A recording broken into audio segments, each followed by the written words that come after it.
Hər birinizi salamlayıram.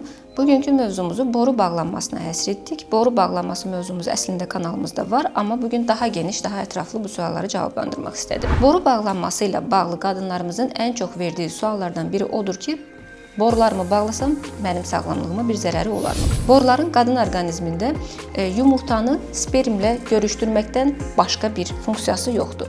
Yəni borular hamilə qalmaq üçün bir vasitədir və boruları bağlasaq digər qadın reproduktiv funksiyalarına, aybaşı funksiyamıza və yaxud da orqanizmin digər orqanlarına heç bir təsiri olmayacaq. Yəni sağlamlığınız üçün tamamilə zərərsizdir. İstənilən halda, yəni ən çox da bu sualı il ərzində az qala bir 20 dəfə abort edən qadınlar verir və istənilən halda bu sterilizasiya metodu çoxsaylı dəfələrlə etdiyiniz abortlardan sizə qat-qat daha az zərərlidir. Və ikinci sual, boruları bağladıqdan sonra peşman olmuşam, onları yenidən açmaq mümkündürmü?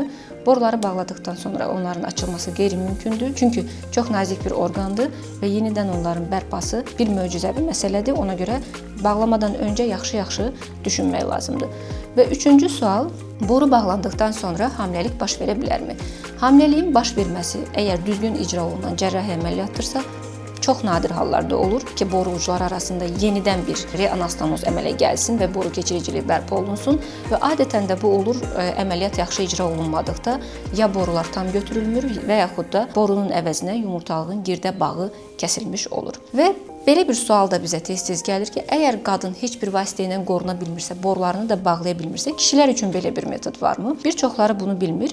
Alternativ metod olaraq buna bənzəyən kişilərdə də toxum çıxarıcı kanalların bağlanması vazektomiya adlanan bir əməliyyat var ki, kişi tibbi sterilizasiyasıdır və tətbiq oluna bilir. Lakin boru bağlanmasının fərqi odur ki, əgər biz boruları bağlayan kimi sterilizasiya effekti alırıqsa, yəni həmən artıq hamiləlik baş vermirsə, kişilərdə bu əməliyyat icra olunduqdan sonra ən azından 3 ay effektin alınması üçün gözləmək lazımdır.